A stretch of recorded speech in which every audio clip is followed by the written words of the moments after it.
video, I'll explain my routine and what each product does for me, and also throw in some product recommendations for people who don't really know what they're doing but want to start doing something. But before I do that, I'll go over the basics of skincare so you guys have more of a streamlined guide to follow along. The foundations of a skincare routine consist mainly of cleansing, exfoliating, then moisturizing.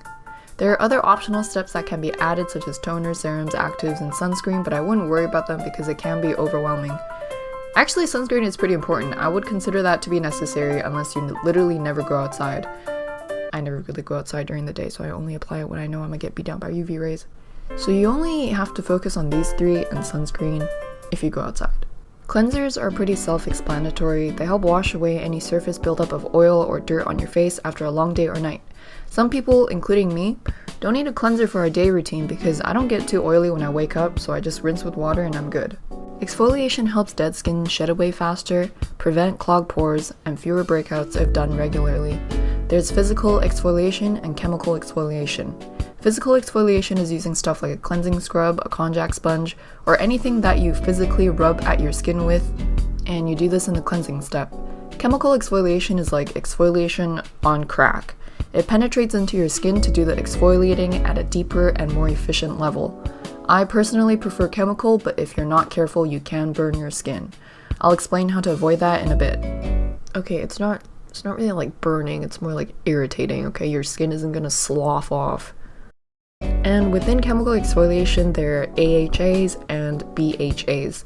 I don't want to get too detailed into the chemical engineering side of this, but very generally speaking, AHAs help reduce wrinkles, acne scars, and sun damage, so basically it helps a lot in evening your skin tone.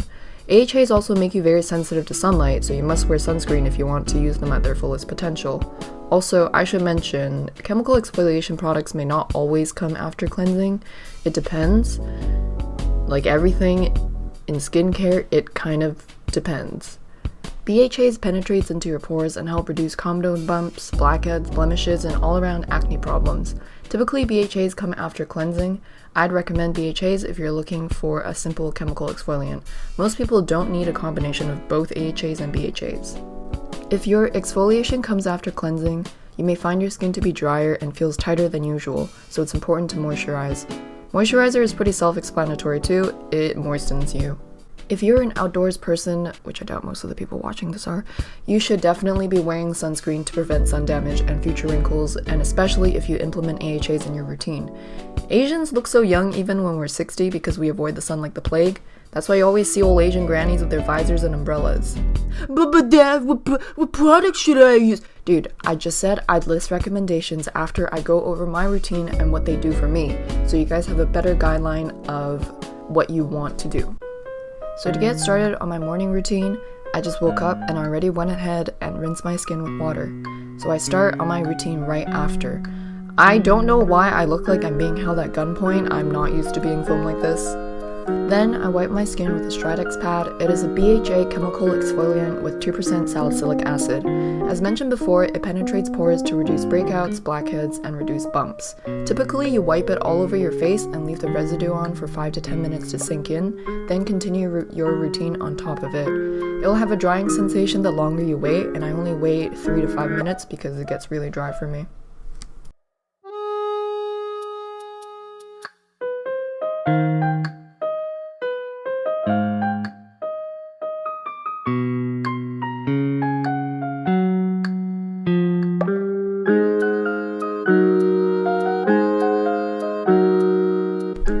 Here I am being held at gunpoint again, showcasing my second product in my day routine, the ordinary niacinamide 10% plus zinc 1%. This is a serum, and as I said before, they're optional to add into your routine if you want to have more than just the bare basics.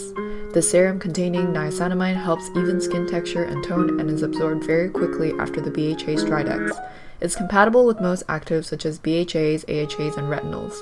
Patting feels less gross than smearing it all over my face, and they say it helps with absorbing, but I don't really notice a difference.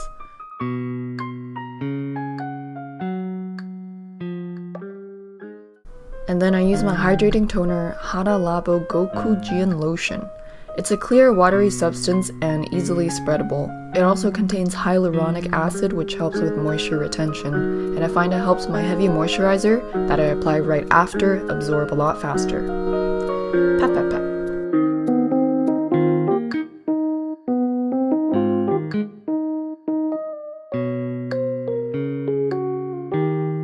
Now the big creamy moisturizer known as cerave in the tub, or cerave, I don't know. It contains ceramides, which can be described like a protective barrier on your skin against irritants and pollutants that may land on your face. In a routine when it comes to serums or moisturizers or anything that's applied after cleansing and meant to be absorbed into your skin, the order to apply those products generally go from light to thick consistency.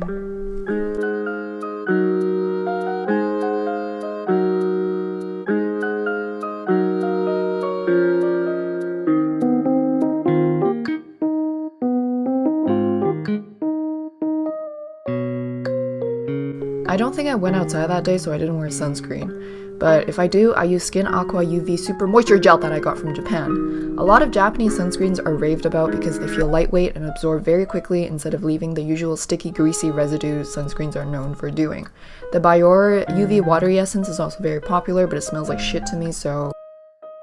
Anyways, now personally, I don't like having bumps or big blackouts on my face at all, so sometimes I pop out the noticeable ones with a comedone extractor. This is also the tool I use to pop pimples with a surfacing whitehead. I know it's strongly advised not to pop or pick at your face, but I personally would rather deal with the small resulting scarring or discoloration over having a big bump on my face. This is why a lot of my products focus on evening skin tone. I also find that it heals faster when I pop it, but it's different for everyone. After I pop it, I put a cosrx acne pimple patch over the trauma site and let it heal overnight. If you don't have these in your area, normal hydrocolloid bandages work fine. You just have to cut them into smaller pieces for your pimply needs. That's what I used to do, but I just recently switched over to the cosrx patches because I was too lazy to keep cutting them. I should mention I also have dermatographia on my face, so every time I pop or pick something, it swells up 500 times worse. This is what it looks like after picking, and then the morning after.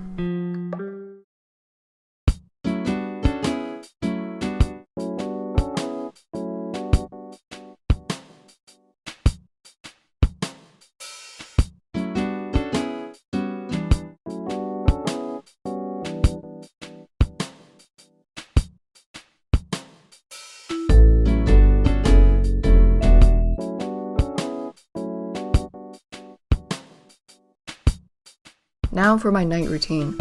I had makeup on, so I used my oil cleanser and rub it in. Oil cleansers help dissolve makeup so your regular cleanser can remove it more easily.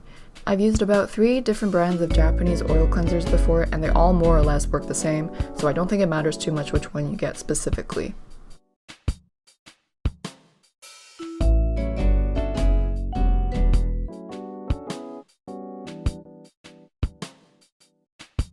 I rinse it a bit because my face and hands get really oily and it feels gross.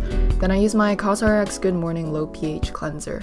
I don't want to get too detailed into the pH stuff with acids and whatnot since it'll be too overbearing, but you guys can look it up in your own time. In short, knowing the pH levels of your products, especially your actives or BHA, AHA acids, and applying them accordingly will produce more efficient results, but it is not too necessary.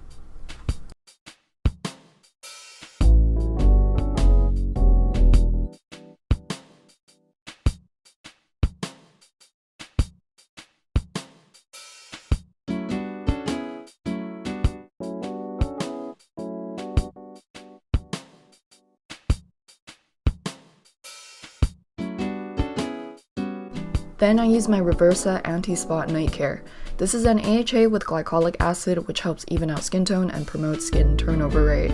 Now this shit is expensive and I would not recommend you to buy this unless you just want to throw money.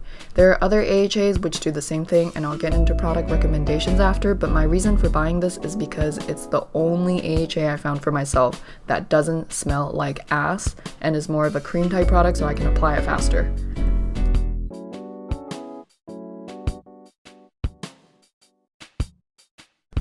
And then the ordinary vitamin C derivative because my skin is able to tolerate the acid layering.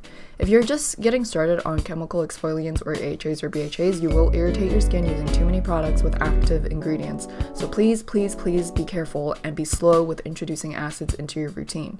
I'll go over how you should do that when I recommend the products. Anyways, vitamin C products are also known for evening skin tone and pigmentation. I use the AHA and vitamin C at night because they make your skin more sensitive to sunlight. But I still regularly wear sunscreen during the days, even if these products are in my night routine.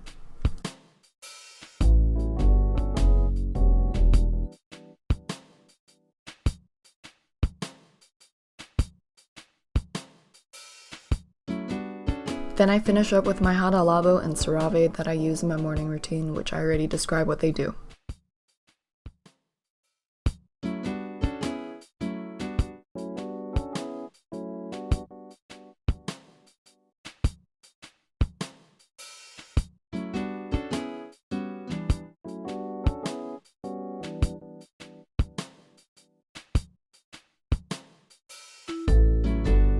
So that concludes my skincare routine, and no, I don't do it perfectly every single day because I get lazy with it too, but it still honestly doesn't take longer than 5 minutes to slap on 3 to 4 products.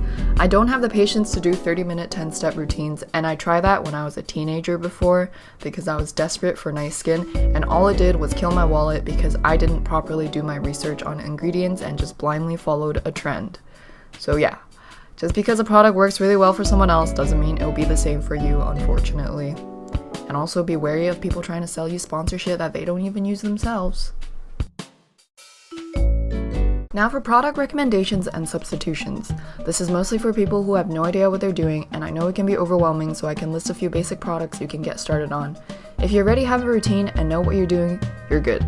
If you already have a routine but you're kinda about it, feel free to take some inspiration and see how you can improve it. Okay, but wait, there's more.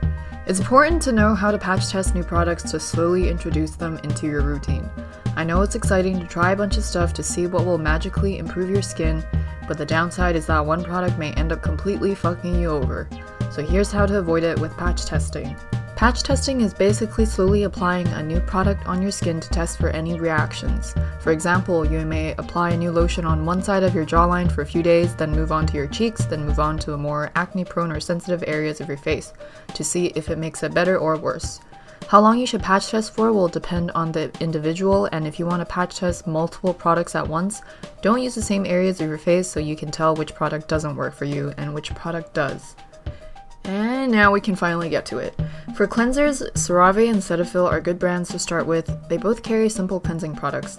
I've never personally used CeraVe's cleansers, but I've tried the Cetaphil Gentle Cleanser, and it's great for people with dry skin because it doesn't leave your skin feeling too tight afterwards.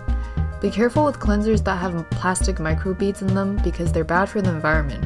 Even if they're the dissolving kind, I'm not a big fan of any cleansers with scrubbing beads because they're usually too harsh on the skin and can cause micro abrasions, which can damage your pores, irritate your acne, and basically worsen your skin. There are also accounts of people who have had microbeads stuck in their pores, which is kinda gross. For exfoliation, I don't physically exfoliate unless I have a konjac sponge. A konjac sponge is a very gentle physical exfoliant you scrub your face with. Please don't scrub your face with a towel or dish rag. I mean, you could, but you might as well use a cheese grater for your skin at that point.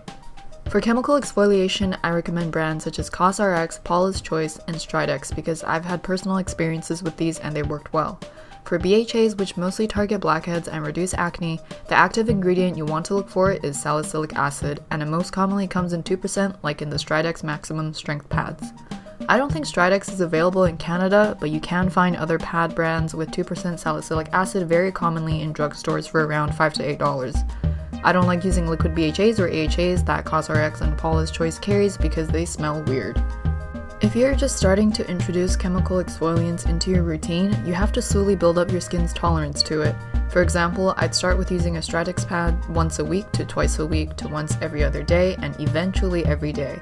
If you overwhelm your skin too soon with a bunch of acids, you will irritate your skin and it will constantly be itchy, very shiny, red, and dehydrated. I've done that before, but it'll go back to normal in a week or two.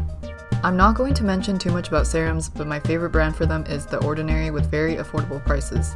In my opinion, a lot of the higher end skincare brands that are sold in Sephora and stuff are very unnecessarily overpriced. If you know exactly what you want to target and know the active ingredient for it, you don't need to spend $80 for a small bottle of something that you can find a big substitution for just $10. For moisturizers, I'd recommend the same brands CeraVe and Cetaphil. Pretty straightforward. For sunscreens, I've mostly stuck with Japanese brands, but I don't think there's a big difference between the top 10 Japanese sunscreens from the ones I've tried. They're very popular because they feel lightweight, absorb easily, and most don't leave a white cast. For other miscellaneous products like pore strips, face masks, lip tints, acid wax sleeping packs, I don't really have any specific recommendations because I don't use those since I don't find it necessary.